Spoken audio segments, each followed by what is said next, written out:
What is good, YouTube, and welcome back to another JC2K video. In today's video, we're doing gameplay with GOAT LeBron. That man, point guard, GOAT LeBron. This card should be probably about the best point guard in the game. Not named maybe point guard Wimby, but like, is he? I mean, he's going to be insane. Yes, this card obviously does not really exist. He is exceedingly rare.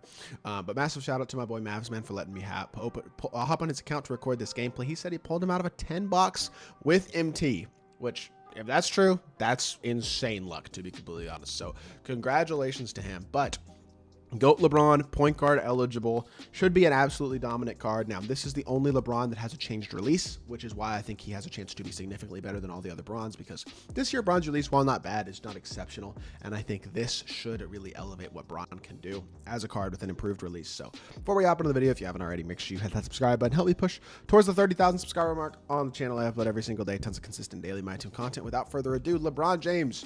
We don't really need to look at stats and badges because he's absolutely perfect, but I guess we'll just slide through them anyway. 99 stats across the board, and then every single Hall of Fame badge in the game, just like every single GOAT card. And yeah, I mean, a pretty stupid, overpowered, ridiculous card. We knew GOAT Bron was coming, and here he is.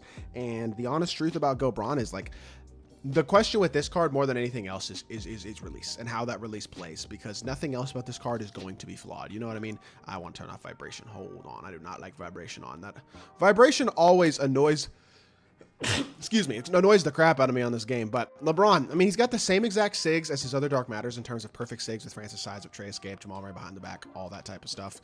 But okay, interesting. He's got Terrence Man base with LeBron upper. It is noticeably faster, no doubt about that.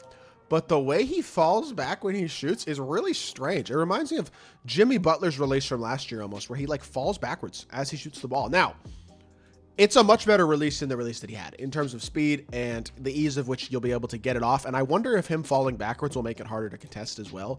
With that being said, it's a very strange looking jump shot for sure. I'm not going to disagree with that. Definitely very strange that he fades away after every shot. Regardless, I do think this will elevate this Bron card a pretty good amount that he now has that.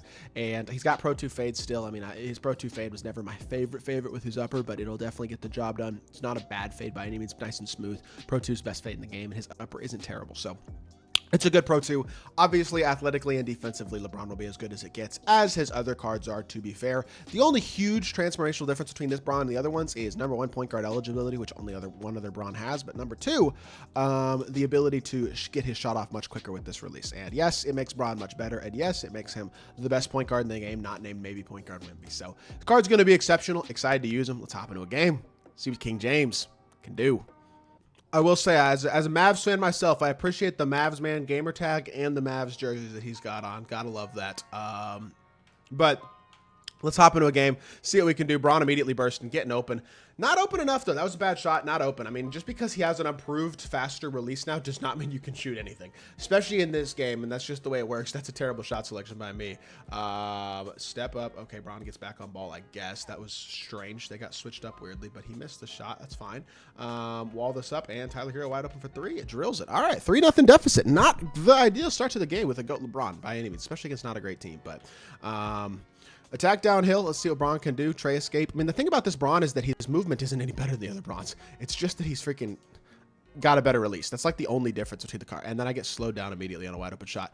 I'm going to be completely honest with you. All year, Bron's animations when it comes to shot creation have annoyed me. And then I miss wide open there. As good as this Bron is, I don't know if he's that special. I mean, he is, but he's not. You know what I mean? Like, I don't know. Let's go pick and pop here. Let's see if we can start knocking down shots, because obviously really rough start to this game, but generally not going to be this bad anyway, I would say. I don't have a 4-out 1-in or anything to change, so I could change the freelance if I wanted to, but there we go. Got him open and missed that too. Are you telling me that his release is slower than I thought? I'm interested, because that's slightly early as well, and that felt like maybe I'm tripping, but that did not feel like I shot an early there. I don't know. His release, his uppers are so important this year in terms of release speed. And Bron's upper is not an exceptional one, and that might be a legitimate issue. Getting to the rim, draws a foul, but really rough start to this game by freaking GOAT LeBron. Like, that is not what you're looking for. He's got his own free throw. Should be automatic. I mean, 99 stats across the board, of course. It's going to be automatic, right? And he puts both of them in. Very nice. But Definitely not the start I was expecting, to be completely honest, with this lineup, with GOAT Braun. He's just, I don't know. I'm kind of surprised. I know I've missed a couple open shots, and yes, you can blame me for missing wide open shots 100%, but I'm just surprised that his jump shot, I'm missing slightly early. I'm surprised that his jump shot feels as slow as it does. Good D. Look at Braun switching and guarding, and that right there is something that most point guards can't do, is switch onto a power forward and get a paint stop, but Braun does it right there. Drive the ball here, back it up, and I'm just going to shoot over the top. I think I greened that one. Finally. It is a slight bit slower than I thought, though. Like right there, I backed it up, and then I knew I had to hold it down that split second longer than I had been, because I thought it was one of those.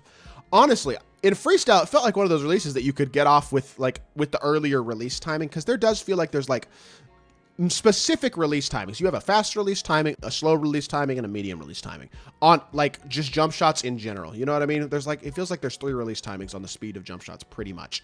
And this Braun is more so in the middle than he is the fast side, in my opinion. So that's something you do honestly have to keep in mind. And great drive, insane layup animation right there. That is a nuts. I don't know if I've seen that animation all year. That was a very impressive finish. And I'm not going to say this Braun is not the best point guard in the game besides point guard Wemby, obviously, who's 7'4", and that's why the only reason he's better. Because he is. He's the best. But, number one, he doesn't exist. Number two, we're already seeing it. His release is not as game-breaking as I thought it would be. It's just not. And that's okay to say. Y'all can blame me for my open misses at the end of the day, at the beginning of the game, and I understand that because those are my fault. Yes, but his release is not as quick as I thought it was going to be, and that is going to lead to him being easier to contest than I thought he was going to be, basically. Drive here, fade for me, Pro 2, and even there, Pro 2 fade. You just have to hold it down longer. And that's something that I have to adjust to, I guess, but it's also 100% true right now that all of his animations are a bit slower than I anticipated that they would be, to be completely honest. Pinch here, good defense, play the slip. Braun helps over. Good D, Braun. Good D, Braun. Look at LeBron James. Again, here's the thing. He's guarding setters. He's guarding power forwards. He's guarding setters. He's playing all the lanes. He's doing everything.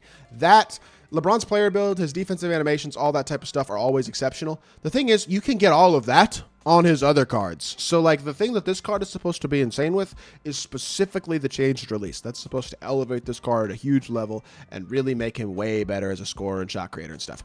Right now, I'm not really sure it does. So that's not ideal, to be completely honest. And he sets the screen in the wrong place too, but catch in the mid-range, shoot it, that's open. I am so sick of this card. I finally shot it slightly late, but I'm still sick of this card. Wide open there. That's not wide open, but a 22 is drilled. Beautiful stuff. You do have to hold his jumper down that split second longer than you think, though. It is 100% in that medium shot timing, not the super fast shot timing of releases, 100%. And that's okay. That doesn't take away from him being basically the best in his position right now, but it does, at least to a certain extent, impact the card. There's no doubt about that. Now I send Braun down to double team, and we get a recovery out there, and we get ourselves a stop. Braun with the board. I mean, after a rough couple minutes, he has really taken over this game on both ends of the court. There's no denying that. I just don't think this Braun is good enough to really justify the amount that people are going to, like, he's not good enough to justify spending money on this garbage game. That is what I have to say at the end of the day. As good as this card is, he is not good enough to justify that. That one was slightly late. I held it down long enough, but it was just the way that the contest system was made it so I didn't green it. Green that one as well. I have found the shot timing on his release for sure. It's not a bad release at all. It's very solid. It's better than his release previously was, but it could be better. I'm a little surprised that it's not a little bit better than it is. Kind of like GOAT MJ from a couple weeks ago, honestly, where yes, they changed his release. Yes, he's better, but he's still not as much better as people would like. He's a freight train going to the rim, though. They have really figured out how to make his slashing animations feel good. Sharp take is nice. The release is elite. He's one of the best defensive cards in the game. I mean, let's not sit here and say LeBron isn't one of the best cards in the game, because he 100% is. That just doesn't justify... I get a 3-point foul with 0.6 seconds left. That's funny.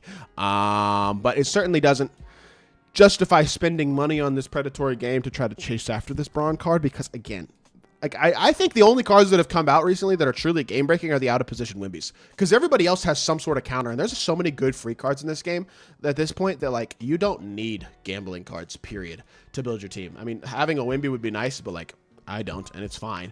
Regardless, 19 points, 1 rebound, 5 of 12, and 3 of 8 from 3. The efficiency was not where I thought it would be, to be honest. Part of that is my fault, yes, but his release is not quite as great as I thought. This card is not game-changing overpowered. He is good. There is no doubt about it. He is very, very good. He is probably your best point guard in the game. But just like really most of these other GOAT cards, he is not unbelievably OP.